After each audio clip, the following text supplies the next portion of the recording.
Let's be honest. The world feels like it's burning. War, financial collapse, climate crisis, endless scrolls of rage, disinformation, layoffs, burnout, existential dread. Everything feels unstable. Everyone feels overwhelmed. But what if I told you that people in the Middle Ages, people with no internet, no therapy apps, no mindfulness newsletters, had better mental systems for surviving chaos than we do today? Systems that didn't rely on technology, trends, or a $100 a month coach. Just discipline, ritual, and wisdom, passed down, lived out, and battle-tested in centuries of fire. We often look back at medieval people as primitive, as if they were lost in superstition while we float in logic. But here's the hard truth.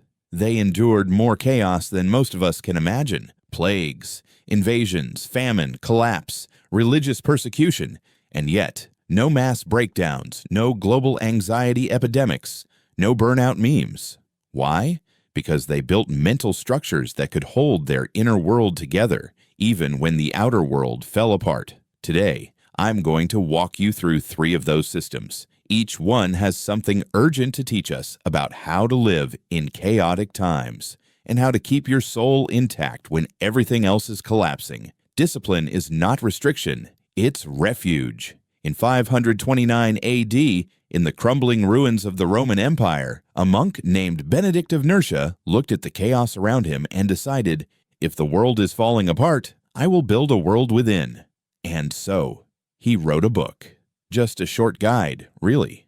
A structure, a way of living. He called it the Rule, Regula Benedicti, and it became the blueprint for monastic life for over 1,000 years. The Rule wasn't a theology manual. It didn't explain heaven. It explained how to live when everything feels like hell. In Benedict's system, every day was divided with purpose. When to wake up, when to pray, when to study, when to work with your hands, when to eat, when to rest, when to reflect. It was life by rhythm, not reaction. The result? Monks didn't drift. They didn't spiral. They anchored. Even as plagues swept through villages and kings fell to war, they had an internal compass, unchanging, quiet, steady.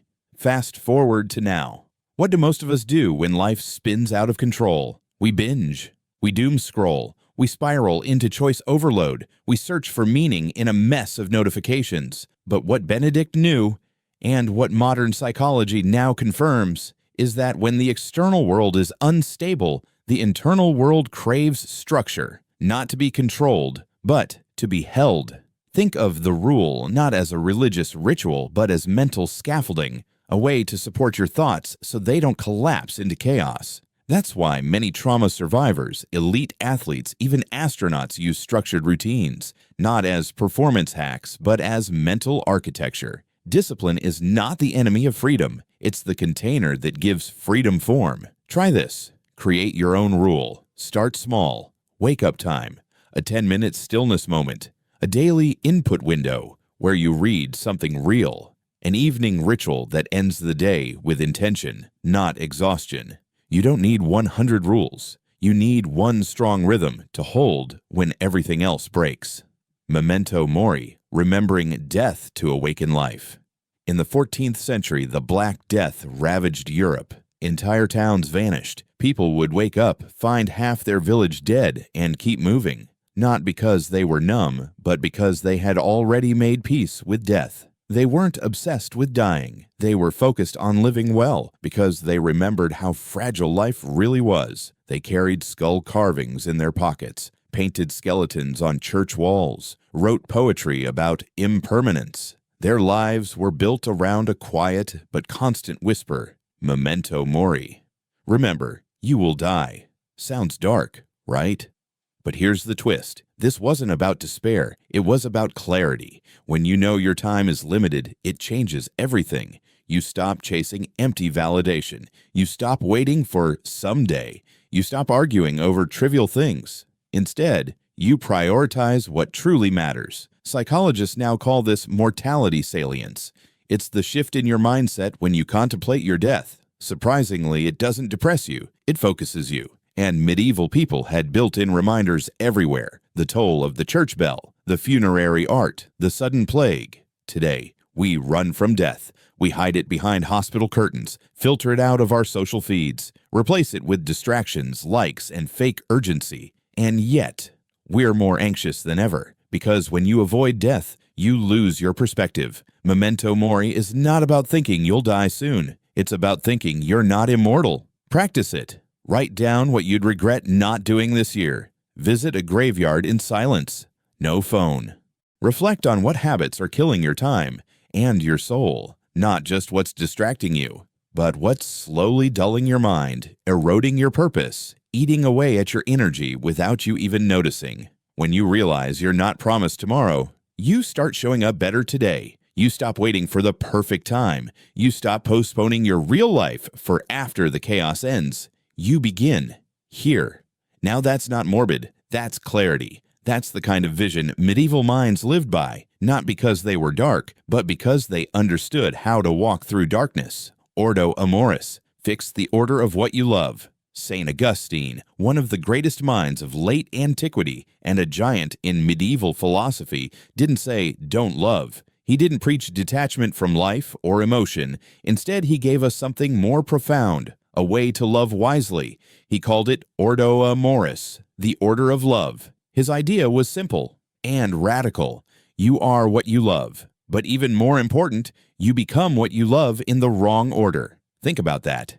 If you love success more than truth, you'll compromise. If you love comfort more than courage, you'll retreat. If you love being liked more than being real, you'll disappear into a mask. We don't fall apart because we care too much. We fall apart because we care chaotically. Most people don't suffer from lack of passion. They suffer because their desires are disorganized, because they never stop to ask, what do I actually value? And in what order? How does this show up today? You scroll for hours, but you don't have time for 10 minutes of silence. You chase productivity hacks, but you haven't looked anyone in the eyes all day. You work overtime for a boss you don't respect, while neglecting the person you love. You say yes to everyone's expectations, but deep down, you're screaming no to your own soul. That's not laziness. That's not weakness. That's disordered love.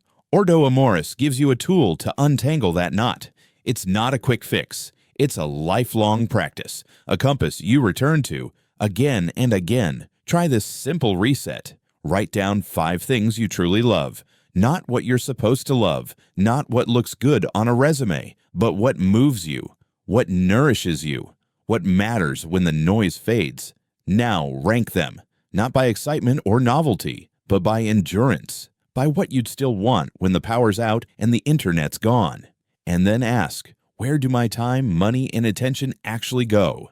Is your calendar aligned with your soul, or is it managed by everyone else's urgency but your own? Medieval people weren't perfect, but they fought to order their love day by day. They knew that a soul without hierarchy becomes heavy, and a heart pulled in every direction tears itself apart, because at the end of the day, a disordered soul cannot carry peace. But a soul that loves wisely, that's a fortress, even in fire, not because it resists the flames, but because it's built to endure them. We've built a civilization that moves at the speed of a swipe, where the loudest voice wins, where attention is currency, where silence is mistaken for weakness.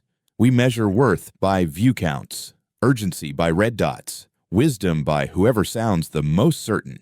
And yet, people are exhausted, overstimulated, underwhelmed, spiritually starved. We're told the solution is more input, more apps, more hacks, more podcasts, but all it does is fill the space while hollowing us out. But maybe the answer isn't addition, maybe it's subtraction. Less of what doesn't matter, more of what does. Fewer filters, more presence. Less noise, more essence. The medieval mind didn't have Twitter threads, no 10 steps to optimize your dopamine, but it had something more rare: frameworks, practices, time-tested clarity, the rule to structure the day, memento mori to focus the soul, ordo amoris to aim the heart. These weren't self-help tips. They were ways of life, and that's the part we've forgotten. Wisdom isn't something you consume. It's something you practice, over and over, like monks copying manuscripts, stroke by stroke. Think of yourself as a modern-day scribe, not someone who escapes the world, but someone who walks into it with clarity in their hands. While others react, you reflect. While others chase the new, you protect the true. And in doing so, you become something rare. A mind that stays calm in chaos. A presence that reminds others what peace feels like. A signal in the noise. So here's your challenge. What is your rule? What do you need to remember before it's too late? What do you need to love more or let go of? Build your mental monastery, not to shut out the world, but to build something stronger inside of it. A rhythm, a ritual, a refuge, a place you return to when everything else breaks. Because here's the truth. No one tells you. You don't need to know everything. You don't need to keep up with everyone. You just need to be anchored. And that's something the medievals understood better than most of us ever will. And maybe that's exactly why we need to remember them now. If this resonated with you, share it with someone whose soul feels scattered right now. Leave a comment. What will you carry forward from the old world into the new? And remember, we're not here to go viral. We're here to go deep. Hit that subscribe button if you're ready to build your mind like a fortress. Because the world doesn't need more noise. It needs more scribes.